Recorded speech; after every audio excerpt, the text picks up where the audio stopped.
आग का बपतिस्मा, फायर बैप्टिज्म। अब्राहम भाई ने पिछली वीडियो एंड होते हुए बोला कि उनको चाहिए फायर बैप्टिज्म, मतलब उनको आग का बपतिस्मा चाहिए। वैसे इन्होंने बोला कहाँ से? इन्होंने बोला होगा, दो वर्सेस मैं देना चाहूँगा। मत्ती के सुसमाचार 3 अध्याय, उसमें 11वें पद में इस प्रकार से लिखा हुआ है, मैं तो पानी से तुम्हें मन फिराव का बपतिस्मा देता हूँ, परंतु जो मेरे बाद आने वाला है वह मुझसे शक्तिशाली है, मैं उसकी जूती उठाने के योग्य नहीं। वह तुम्हें पवित्र आत्मा और आग से बपतिस्मा देगा। लूका के सुसमाचार में भी ये चीज लिखा हुआ है। लूका के सुसमाचार तीसरा अध्याय उसके 16वें पद में इस प्रकार से सेम टू सेम लिखा हुआ है, वह तुम्हें पवित्र आत्मा और आग से बपतिस्मा देगा। उसका आखिरी आखिरी भाग है 16वें पद का। इस वचन को लेकर बहुत सारे पास्टर और बहुत सारे प्रीचर्स इस प्रकार से वचन बांटते हैं कि यीशु मसीह जो है हमको आग से बपतिस्मा देगा और हमको जो है आग की बपतिस्मा चाहिए, फायर बैप्टिज्म चाहिए, फायर निकल के आएगा, हमको शक्ति देगा, हमको बैप्टिज्म देगा। इस प्रकार से अनेक शिक्षाएं आजकल विश्वासी लोगों के बीच में हैं। लेकिन क्या फायर बैप्टिज्म एक्चुअली हम विश्वासियों के लिए है? क्या फायर बैप्टिज्म यीशु मसीह हमको देगा तो क्या हम उसको लेने के लिए तैयार रहेंगे? सवाल ये है। बैप्टिज्म का जो रूट वर्ड है बैप्टिज़ो, जो ग्रीक वर्ड बैप्टिज़ो से लिया गया है, उसका मतलब है टू डिप, मतलब किसी के अंदर डुबकी मारना। तो बपतिस्मा अलग अलग प्रकार के हैं। जैसे पिछले वीडियो में मैंने बात की थी वाटर बैप्टिज्म के बारे में कि वाटर बैप्टिज्म आपको सैल्वेशन देने के लिए ज़रूरी नहीं है, बिल्कुल उसको लेना है। यीशु मसीह की आज्ञा है कि पिता पुत्र पवित्र आत्मा के नाम से बपतिस्मा दो, लेकिन उसका मतलब ये नहीं है कि उससे आपको उद्धार मिलेगा। उद्धार आपको विश्वास करने पर मिलेगा और विश्वास के बाद आप वाटर बैप्टिज्म लेते हैं, वरना तो अन्यथा वाटर बैप्टिज्म ऐसे लेता नहीं है कोई। सो वाटर बैप्टिज्म लेना तो बिल्कुल हमको लेना चाहिए, पिता पुत्र पवित्र आत्मा के नाम से लेना चाहिए, जिस प्रकार से हमें आज्ञा मिली है।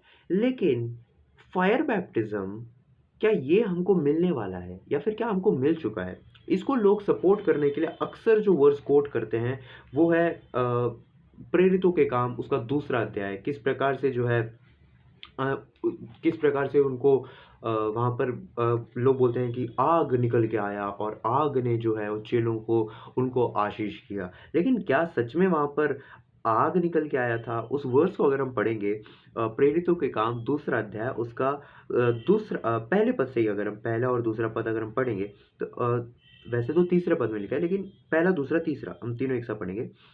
जब पेंटिकोस का दिन आया तो वे सब एक जगह इकट्ठे थे। एकाएक आकाश से बड़ी आंधी की सी सनसनाहट का शब्द हुआ और उससे सारा घर जहां वे बैठे थे गूंज गया।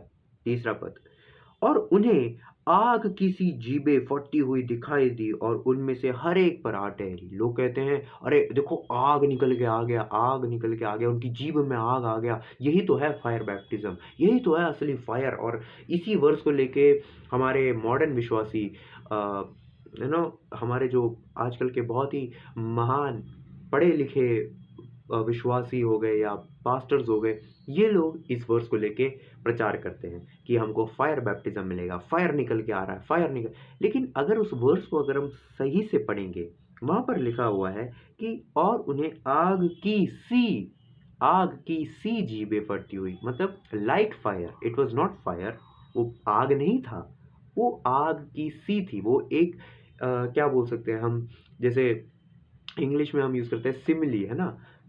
जैसे मेटाफोर तो नहीं है लेकिन सिमिली, उस लाइक जब आता है तो हम बोलते हैं सिमिली है।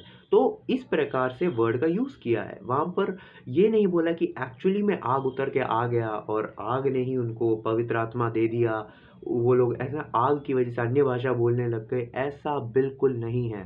प्लीज़ इस बात को आप नोट करें कि आग का बपतिस्मा किसके लिए है, इस बात को हम देखेंगे। अगर हम ये जो समझदार पास्टर्स हैं, ये पढ़ते तो हैं लूका के सुसमाचार या फिर मत्ती के सुसमाचार 3 अध्याय उसका मत्ती के 3 का 11 और लूका के 3 का 16, लेकिन उसके बाद का पद नहीं पढ़ते। मैं पढ़ता हूँ उसके बाद का पद, मत्ती 3 उसका 12वां पद।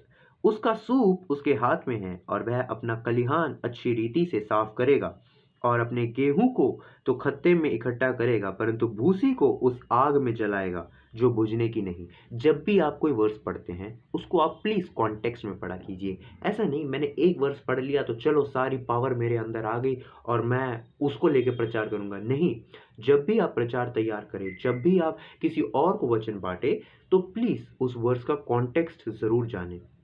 यहाँ पर जो हम तीसरा अध्याय जो हमने पढ़ा, वहाँ पर बपतिस्मा के बारे में तो कह रहे हैं, वहाँ पर यूहन्ना बपतिस्मा ने किस प्रकार प्रचार किया वो सब हम देख सकते हैं। लेकिन जो 11वें पद में यूहन्ना ने बोला कि यीशु मसीह आएगा, मेरे बाद कोई आएगा जो कि पवित्र आत्मा और आग से बपतिस्मा देगा। मैं उसकी जूती का बंद खोलने का वो सब तो आप पढ़ सकते हैं, ठीक है। वो आग और पवित्र आत्मा और आग से बपतिस्मा देगा, वहाँ पर और है, वहाँ पर दो अलग अलग चीज़ें हैं।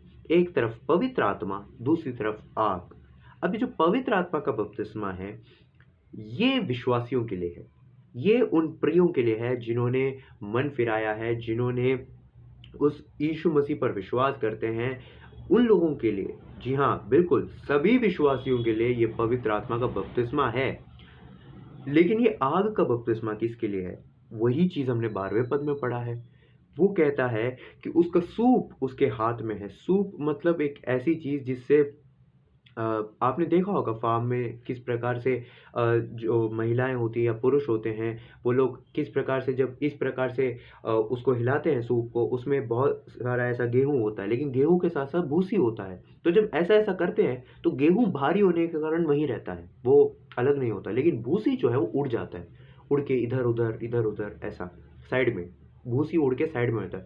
सारे भूसी को इकट्ठा करके आग के अंदर डालते हैं और आग को जलाया जाएगा। ये वही कह रहा है यूहन्ना बपतिस्मा, ये यहाँ पर साफ कह रहे हैं कि अपने गेहूं को खत्ते में इकट्ठा करेगा। जो गेहूं उसने इकट्ठा किया है सेपरेट करके, वो एक एक साथ इकट्ठा करेगा, और ये जो भूसी है वो उसको एक साथ इकट्ठा करके आग में जलाएगा, आग में डाल देगा, उसको जलाकर राख कर देगा।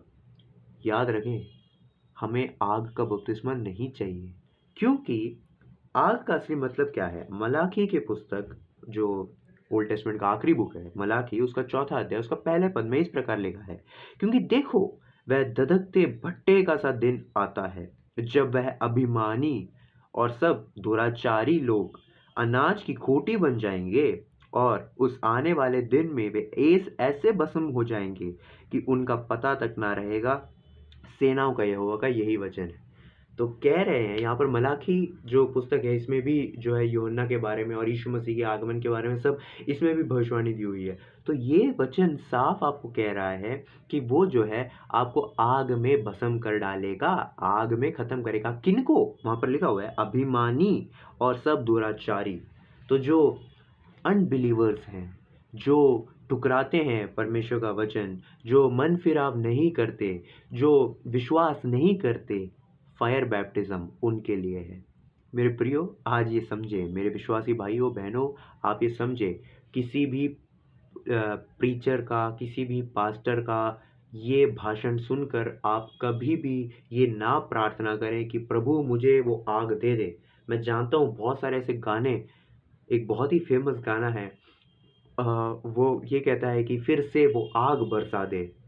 मैं भी ये गाता था, मैं भी सोचता था बचपन में कि अरे आग, सही में मुझे भी आग का बपतिस्मा चाहिए, मुझे भी वो आग चाहिए। क्योंकि वचन नहीं पढ़ते हम, वचन नहीं पढ़ते हैं, कॉन्टेक्स्ट में नहीं पढ़ते हैं हम, जो मन किया, जो सुना हमने बस एक्सेप्ट कर लिया। हमने देखा वहाँ पवित्र आत्मा लिखा, मतलब पवित्र आत्मा और आग मतलब सेम टू सेम चीज़ है।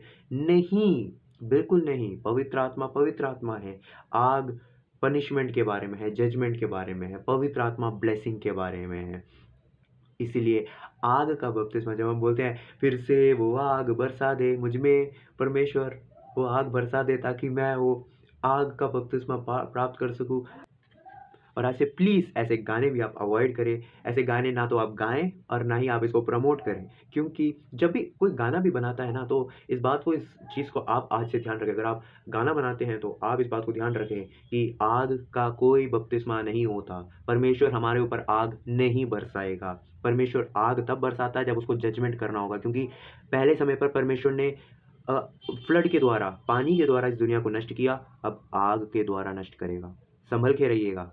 आग के द्वारा लोगों को नष्ट करने के लिए है, जजमेंट के लिए है, ना कि हमको कोई शक्ति कोई देने के लिए। शक्ति आग से नहीं, पवित्र आत्मा से। और शक्ति क्या है? वो शक्ति हमको प्रचार करने के लिए है। वो शक्ति हमको जगह-जगह जाओ, जिस प्रकार से प्रेरितों के काम पहला अध्याय 8वें पद में लिखा है, यरूशलेम में, यहूदिया में और इसी प्रकार से दुनिया के हर एक छोर में, उसके लिए मैंने शक्ति दी है कि वहाँ जाकर तुम प्रचार करो। मेरे प्रियो, उठाओ अपना वचन, अपना बाइबल उठाओ हाथ में, प्रचार करो। लोगों के सामने, लोगों के बीच में आकर प्रचार करो। आग के लिए वेट मत करो, पवित्र आत्मा आपको दिया गया है। उस पवित्र आत्मा में जो परमेश्वर आपके साथ है, उसके साथ आप अपना सफ़र आगे बढ़ाएं। वीडियो को कंक्लूड करेंगे इस बात से कि fire baptism is not for believers, it is for unbelievers, the people who deny the word. जो अभिमानी हैं, उनके लिए है फायर बैप्टिज्म। और मैं ये समझता हूँ कि अब्राहम भाई अब से फायर बैप्टिज्म नहीं चाहेंगे। क्यों भाई? सही बोला ना? हाँ भैया, अब तो मैं समझ गया। मुझे फायर बैप्टिज्म नहीं चाहिए, अब मेरा हो गया।